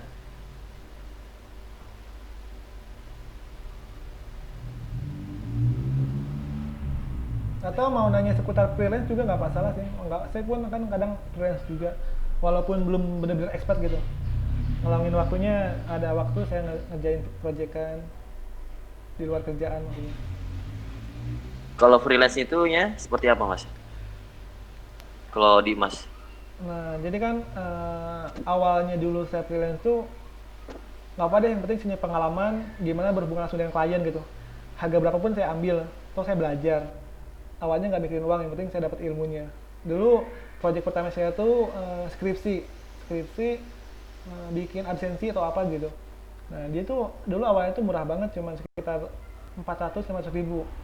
Itu pun saya ngajak temen karena saya ada beberapa fitur yang belum saya bisa gitu. Akhirnya saya ajak temen nih, mau nggak ngajarin ini saya kasih bagi dua gitu, gitu. Akhirnya mau lah. Nah dari sana saya belajar gimana caranya komunikasi sama klien walaupun dia misalnya mahasiswa, tapi saya cari tahu apa sih yang mau dia buat, terus saya ngerancang tuh, oh gini-gini, terus saya kasih tuh ke dia, gini bukan yang kamu maksud, oh iya. Setelah itu oke, lalu kita fokus ke ngodingnya. Jadi jangan sampai belum desain rancangannya udah langsung ngoding gitu. Nanti tengah-tengah jalan perombakan fitur itu ngerjain 2 kali, maksudnya lebih capek. Nah dari sana saya udah dapat pengalaman pertama, wah ternyata ribet juga ya kalau skripsi itu banyak revisinya gini. Nah akhirnya setelah itu ada lagi tawaran, cuman dia sistemnya tuh karena baru, jadi per bulannya nggak terlalu besar. Ya udah saya ambil aja deh, saya punya pengalaman juga. Dari pengalaman pertama saya dapat ilmu, saya lanjutin kedua, ya sama. Rata-rata tuh kita ngerancang apa yang kebutuhan klien gitu, terus kita buat sesuai nggak, kalau nggak sesuai kita revisi. Saya dapat dari mana sih klien itu? Rata-rata ya saya aktif di komunitas kayak Bekasi Dev, saya misalnya di Lapa Indonesia, entah itu di grup WA. Dengan adanya koneksi atau relasi itu, akhirnya ketika ada project mereka ngajak saya untuk dipercaya untuk ngerjain projectnya gitu. Tipsnya sih itu sih, aktif di komunitas, relasinya syukur-syukur bisa sering bantu-bantu supaya itu jadi trust, kepercayaan bahwa kita tuh bisa ngerjain project tersebut gitu. Nah dalam pengerjaan project pun gimana caranya sih buat mastiin ke klien kita kalau kita tuh benar-benar yang pertama tuh sebenarnya tanggung jawab sih. Kalau saya perhatiin di grup tuh banyak yang project setengah jadi ngilang atau apa. Itu biasanya faktornya tuh faktor belum menguasai skillnya sih. Dia udah terjun tapi belum bisa. Wah ternyata pengerjaannya ini susah juga ya, bisa deadline-nya misalnya 2 bulan, ngerjaannya bisa nyampe 4-5 bulan gitu. Itu bisa jadi masalah. Nah di sana karena dia awal terus apa namanya tuh down juga mentalnya, ternyata susah, akhirnya kebanyakan cabut gitu. Faktor utama juga tuh mental tuh ketika kita menghadapi masalah kayak ngerasa wah kayaknya gue gak cocok nih di programmer. Kadang saya pun dulu pernah ngerasa kayak gitu, tapi ya kita jalani aja, lama-lama terbiasa. Kalau udah enak nanti ada hasilnya. Kayak sekarang entah itu dari kerjaan, entah dari project, ada aja. Paling itu aja mas. Untuk dari yang freelancer itu, mas misalnya ada platform khusus kah? Misalnya rekomendasi kalau pengen nyari freelance untuk teman-teman seperti itu, atau yang lain sepertinya? Nah kalau saya pribadi, saya nggak nawarin jasa sih. Misalnya kayak orang-orang ini yang butuh jasa joki atau bla bla bikin sistem, hubungi saya di bawah ini. Kalau saya sistemnya langsung lihat peluang, saya langsung japri. Saya ini di Laravel Indonesia ada butuh sistem gini. Nah saya langsung japri itu, saya tunjukin ini portofolio saya, ini pengalaman kerja saya, ini project yang pernah saya kerjakan. Dan sekarang kan dia bisa nilai, oh iya ini pengalamannya udah lumayan nih, gini. Ajak meet lah biasanya, entah itu lewat Google Meet atau ketemu langsung supaya bisa langsung detailnya gimana project yang mau dia buat. Nah dari sana kalau kita bisa, oh ya udah kebayang nih pembuatannya, kita bisa bilang, oh ini pengerjaannya sekian, fiturnya sekian. Pasti dia nanya budget, berapa nih mas budgetnya. Nah kalau saya biasanya lihat nih, ini budgetnya kira-kira perorangan, perusahaan, atau mahasiswa untuk skripsi. Kalau skripsi kan udah ke budgetnya udah ketebak, kalau nggak 3-5 juta. Itu dari pengalaman saya biasanya segitu, 3-5 juta. Tapi kalau untuk misalnya perusahaan, di list tuh supaya kita enak, sama-sama enak ke perusahaannya, kita di list tuh fitur-fiturnya pertama apa aja, terus harganya berapa. Jadi nanti ketika harga kita nggak sesuai dengan perusahaan, dia bisa ngurangin tuh. Kalau mau budget sekian ya udah kurangin aja fitur ini, soalnya ini nggak prioritas gitu. Yang penting sistemnya jalan dulu, mungkin nanti update kedua baru nambah fitur, nambah harga lagi. Nah biasanya gitu sih, ada opsionalnya. Jadi perusahaan nggak seolah, wih kok mahal banget, ya kan sesuai dengan fitur yang kita kasih, ini fitur-fiturnya detailnya. Berarti ketika freelance itu Mas mencari peluang ya di grup ya seperti itu ya. Bicara ada yang membutuhkan apa langsung di tag seperti itu Mas ya. Ya, saya tergantung dulu nih, job desk saya lagi full apa lagi nyantai. Kalau lagi full kan saya nggak terlalu merhatiin gitu. Tapi kalau lagi nyantai, iseng-iseng doang, wah dia tuh ada project nih, terus dia bikin apa, wah kira-kira bisa nih atau pernah nih gitu. Selama itu saya sanggup ngerjainnya, saya pasti japri. Tapi kalau wah fiturnya yang belum pernah ngerjain nih, saya nggak berani. Resikonya nanti nama saya jelek kalau nggak bisa ngerjain sesuai deadline, terus eh, nggak selesai gitu. Makanya kalau freelance ini saya cari amannya, ngerjain sesuai yang saya udah ada bayangan untuk ngerjainnya gitu. Nggak semua proyek saya ambil, kecuali kalau nanti saya full freelance baru semuanya disikat mungkin. Berarti Mas aktif aktif di grup ya. Itu caranya misalnya masuknya berarti ke personal branding ya Mas. Iya betul. Cara-caranya gimana Mas? Biar personal branding kita itu baik dan semakin dikenal di komunitas, di orang luar seperti itu Mas. Kalau di komunitas biasanya misalnya nih contohnya di Arab Indonesia ya, ya kita kan kalau sering aktif ketahuan nih eh, siapa aja yang mereka aktif, terus kita bantu jawab, terus lama-lama di sana tuh kita bisa komunikasi nih, sharing-sharing atau apa. Nanti ketahuan tuh kalau kita sering bantu terus banyak yang ngebantu, trustnya lebih. Cuman kekurangannya kadang yang baru belajar tuh tiba-tiba ngejapri gitu. Kadang saya agak risih kalau tiba-tiba ngejapri sedangkan di grup pun masih di bantu jawab. Mungkin karena mereka merasa nggak pede atau apa, takut dibully rata-rata.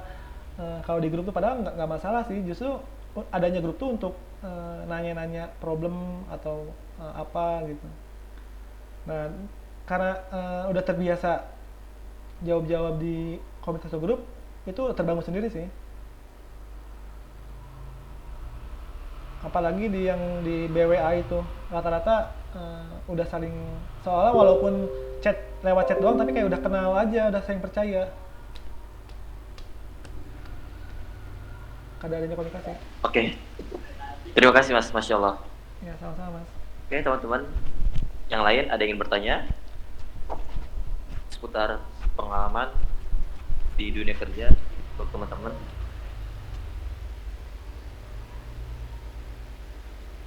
Mungkin kalau nggak ada lagi, nanti saya kasih apa tadi itu yang belum tuh, yang mana ya? Nah, ini nomor 3, saya coba kasih start screen. Ini job desk-nya udah ya, tadi job desk-nya seputar Laravel. Selanjutnya coach apa aja sih yang digunakan untuk menjadi developer. Nah, tadi saya udah menyentuhin beberapa di kelas BWA. Ini kelas yang udah saya pelajari untuk full stack, khususnya Laravel, 3 kelas, 3 kelas, ya 3 kelas untuk khusus Laravel. Tapi kalau untuk API dan segala macamnya di sini 1 kelas, 2 kelas, 3 kelas. Cuman ini sama semua sih backendnya. Di sini banyak belajar untuk API berhubungan dengan apps atau front end-nya gitu. Nah, saya pun sempat belajar JavaScript, cuman belum ada waktu juga. Karena sekarang lebih tertarik ke Flutter. Sekarang saya beli beberapa kelas premium Flutter untuk dipelajari. Selain di BWA, saya pun belajar di Santri Coding. Santri Coding saya beli beberapa kelas juga nih yang Laravel Inertia View. Di sini banyak banget yang saya ambil untuk studi kasus point of sale. Nanti role permissionnya kadang saya ngambil dari sini, untuk export Excel PDF-nya dari sini. Nah, project yang sering saya ATM tuh ini sih yang toko online sama website sekolah. Ini kebanyakan ini kan udah jadi. Nah, ketika ada project klien, saya tinggal ATM aja CMS-nya, terus PT-nya tinggal sesuai dengan model bisnisnya. Ini sangat ngebantu banget kalau untuk mendalami Laravel, khususnya backend. Dia selain bikin CMS, dia bikin API juga, autentikasinya juga. Terus dari ini kan ketika ada problem, kita bisa nanya-nanya di grup juga ya. Mentornya itu sangat responsif banget gitu. Setiap ada pertanyaan dia pasti langsung jawab. Nah, sebelumnya saya pun banyak dapat ilmu dari Santri Coding. Setelah saya dapat ilmu Santri Coding, saya implementasiin ke BWA gitu. Makanya sebisa mungkin saya gercep juga kalau ada problem dari member, kalau ada nanya error atau apa, saya langsung jawab-jawabin gitu. Mungkin ini beberapa referensi atau course yang saya pelajari untuk nge-support di kerjaan.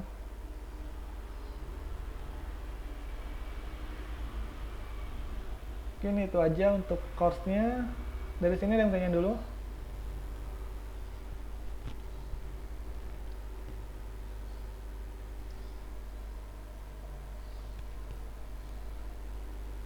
Atau teman-teman yang lain belajarnya otodidak nggak lewat apa gitu?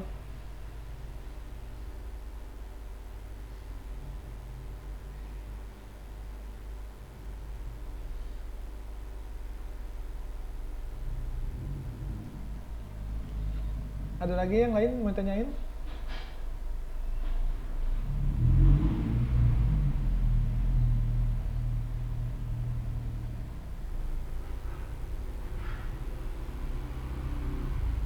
Di chat ada mas? Kenapa mas? Ini ada soalnya. Nah ini ada yang nanya dari Mas Ferry, saat masih di posisi kami baru belajar dulu, pernah nggak ketika belajar satu materi yang agak sulit, setelah itu lanjut belajar materi selanjutnya, nah kadang materi sebelumnya terlepas, mohon arahnya. Sebenarnya lupa itu wajar sih, namanya juga manusia sering lupa. Yang penting kita pahami cara kerjanya gitu. Kayak kayak tadi untuk membuat proyek itu kan yang pasti itu pahami cara membuat outnya, loginnya pakai apa, middleware-nya. Nah kalau kita lupa kan kita bisa buka lagi dokumentasinya atau tutorialnya, nggak ada salahnya gitu. Cuman pengalaman saya ketika saat belajar udah sulit tuh, itu ada sesuatu yang basicnya belum dipelajari gitu.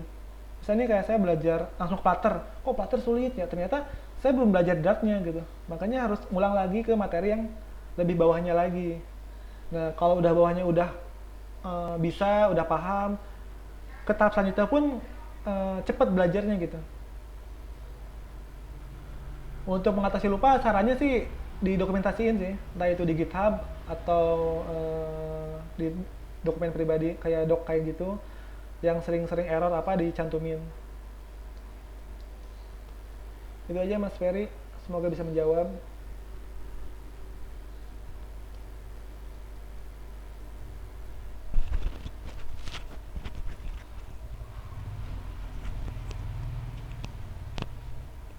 Yang lain mungkin ada yang nanya lagi?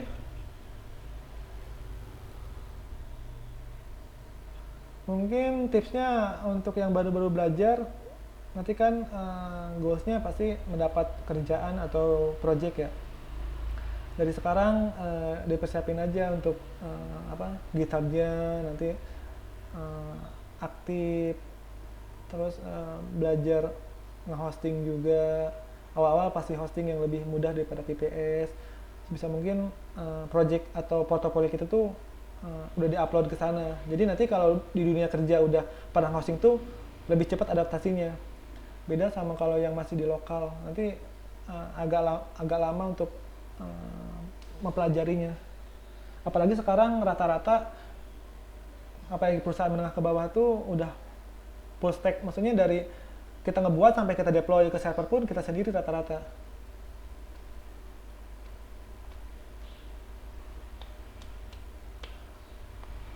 Terus aktif di komunitas, walaupun kita jarang ada error ya, kita nggak ada salahnya lihat-lihat di grup tuh apa aja sih biasanya error yang biasa dilewati sama yang lain. Siapa tahu nanti kita butuh, atau nyari gimana sih cara membuat fitur ini, ada yang ngasih referensi kita coba baca-baca. Kalaupun nanti kita penasaran, simpan dulu linknya, nanti suatu saat dibuka.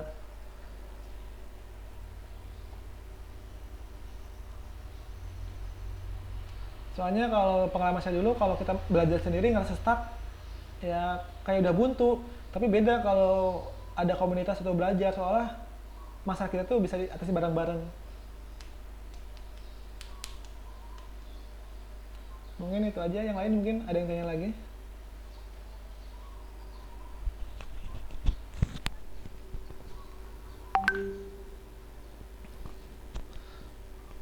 Oh ya, mungkin nanti nextnya kita mau buat yang itu ya, workshop yang membuat apa, website sewa barang ya.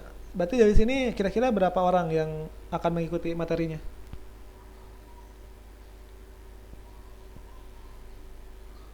Nah, mungkin bisa angkat tangan yang mau ikut nanti untuk buat website sewa barang.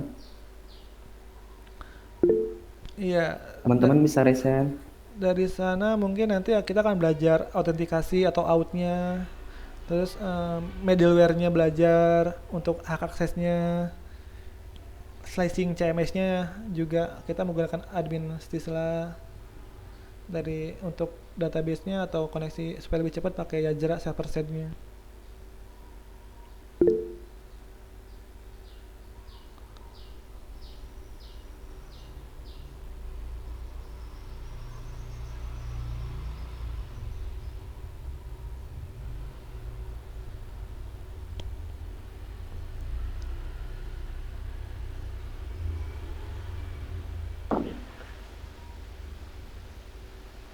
Ini Mas, kalau boleh tahu berapa penghasilan sebulan?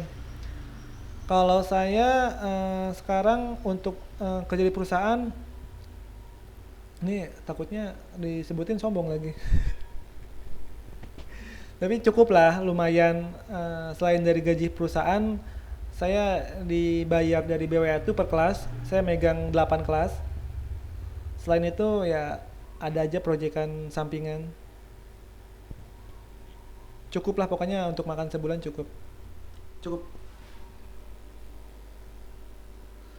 Nah, rata-rata ini penting juga sih untuk yang baru nanti eh, dunia kerja pasti ditanya pengen gaji berapa gitu. Dulu saya juga bingung nih kalau tanya pengen gaji berapa ya, pengennya segede-gedenya. Cuma kan gaji sesuai dengan skill gitu. Ya kalau baru-baru nggak apa-apa lah ngikutin dulu standar UMR atau UMK-nya di kota tersebut.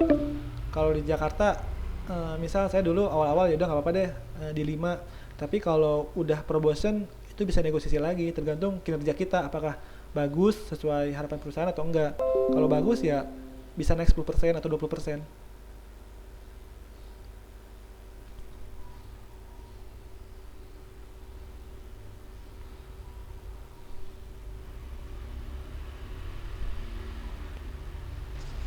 Mungkin teman-teman yang lain ke depannya Mas, lagi dipikirkan dulu teman-teman yang lain.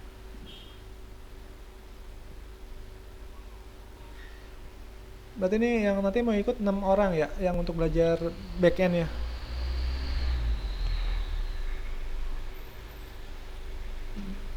Iya Mas, insya Allah kemungkinan jika teman-teman yang lain ingin ikut, itu apakah boleh atau bagaimana Sebenarnya di ke depannya? boleh-boleh aja sih Mas toh. Nah, nanti ada apa?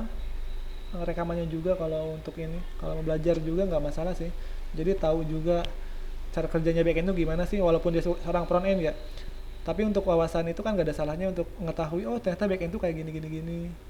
Cara kerjanya kayak gini.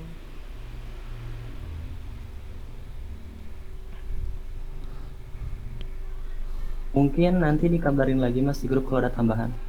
Oke oke. Paling nanti untuk jamnya bisa dinamis juga mungkin ya. Misalnya takutnya jam sekian nggak bisa, paling nanti di info ini grup aja kali ya. Siap Mas, siap. Oke, teman-teman yang lain nggak ada lagi pertanyaan?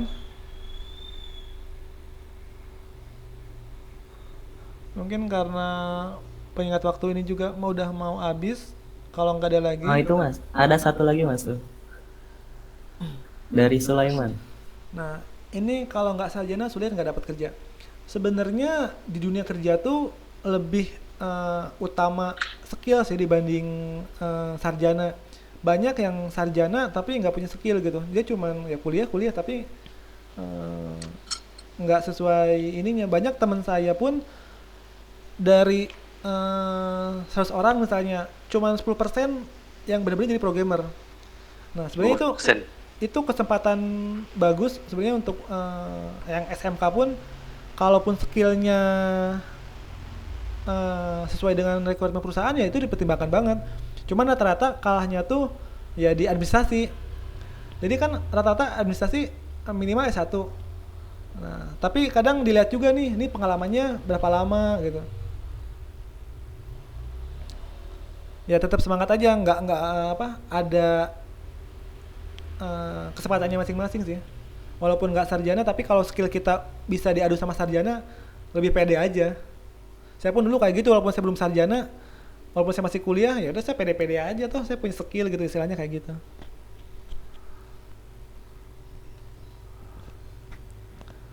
Nanti bisa ditunjukin dari portofolio proyekan atau apa supaya lebih pede lagi. Rata-rata justru yang sarjana pun portofolionya cuma skripsi. Skripsi pun dia pakai joki. Berarti tergantung dengan skill ya mas, seperti itu Ya, ya. yang lebih utama skill sih sekarang. Berarti untuk misalnya sarjana atau gelar apapun itu optional. Tergantung Iya. dari perusahaannya juga ya mas ya. Nah, rata-rata dengan perusahaannya juga. Tapi kadang saya juga bingung, sekarang tuh perusahaan sama apa yang nyari kerja tuh sama-sama banyak. Cuman nggak ada titik titik temunya gitu. Yang nyari di kantor saya pun sebenarnya sekarang lagi nyari juga untuk Rafael developer. Tapi banyak yang ngelamar tapi entah itu nggak sesuai requirement atau apa gitu. Makanya kalau PD sama skill, ketika ada kesempatan ada interview itu jangan disia-siain sih.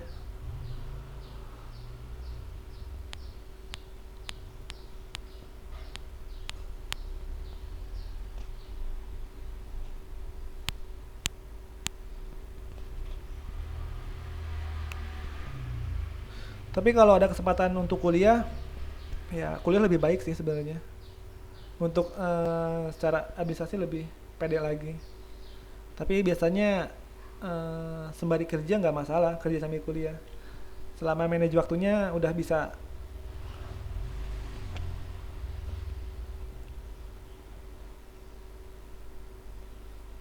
Oke teman-teman, mungkin ada yang lain lagi atau cukup sampai sini aja?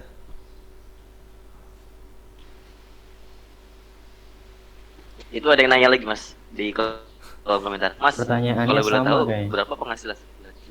Tadi Udah dibahas. itu udah dibahas.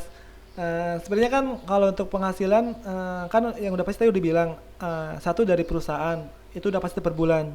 Kedua dari BWA itu per bulan tapi bayarnya per kelas. Yang ketiga dari proyekan. Nah, proyekan itu dinamis, bisa besar bisa kecil, tergantung proyeknya. Jadi kalau tentuin sebenarnya ya sekitar cukup lah buat menafkahi istri. Tapi rata-rata beda kota udah pasti beda penghasilan. Jangan disamain misalnya di Jogja sama di Jakarta udah pasti beda. Walaupun ada yang kerja remote, kantornya di Jakarta, kerjanya di Jogja misalnya, itu kemungkinan bisa sesuaiin dengan salary-nya kotanya masing-masing. Kalau saya itu sumber penghasilan saya selain dari kantor, dari BWA, dari proyekan.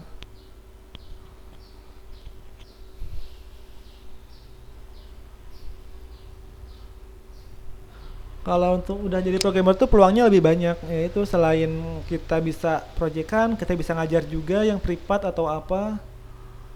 Kita bisa bikin course juga kalau ada waktu, bikin studi kasus apa, course apa gitu. Nanti bisa, ya itu tak terhingga sebenarnya, nggak bisa tentuin bisa kecil bisa besar. Kita bisa bikin konten juga di YouTube kalau mau, penghasilan tambahannya. Kayak di pelatihan-pelatihan YouTube ya, kayak WPU seperti itu mas ya. Gimana mas? Kayak di YouTube gitu mas ya, kayak YouTube programming kayak Unpas, Iya, terus iya. kayak Zaman Now. Iya itu kayak gitu, walaupun ya kita edukasi tapi kan lumayan dari YouTube-nya tuh menghasilkan juga. Kalau udah banyak yang Berarti itu masuknya ke bisnis mas ya? Udah masuk ke bisnis. Kalau saya lihat dari Web Unpas, dia kan sebenarnya edukasi untuk tadinya untuk mahasiswa, cuman karena banyak itu ya bukan prioritas sih, tapi beda lagi kayak programmer zaman now. Dia ada bisnisnya ya YouTube-nya ada yang premiumnya, terus dia di Udemy-nya juga ada kelasnya, itu yang ada bisnisnya. Tergantung ininya sih, siapa yang ininya. Kadang ada beberapa YouTube tuh yang cuman ya udah dia cuman pengen nge-share ilmu yang dia punya aja. Jadi bukan prioritas utama bisnis tapi cuma sampingan. Kayak sekarang tuh yang lagi rame tuh saya liatin Dea Aprizal, dia dari Bandung kalau nggak salah. Dia juga bagus tuh. Saya perhatiin kemarin dia tuh bikin ngoding full stack selama 2 hari. Pembayaran tuh cuman 50, yang pertama 50.000, yang ikut udah nyampe berapa ratus gitu tuh, kalau duitin udah 10 juta lebih kalau ngoding 2 hari.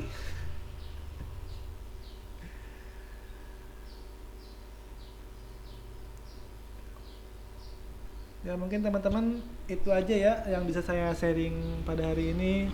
Mohon maaf kalau ada yang kurang atau salah kata. Mungkin nanti kita ketemu lagi rencana kalau sesuai jadwal minggu depan untuk workshopnya. Semoga nggak ada kendala. Makasih banyak ya yang udah join, yang udah mau dengerin sharing hari ini.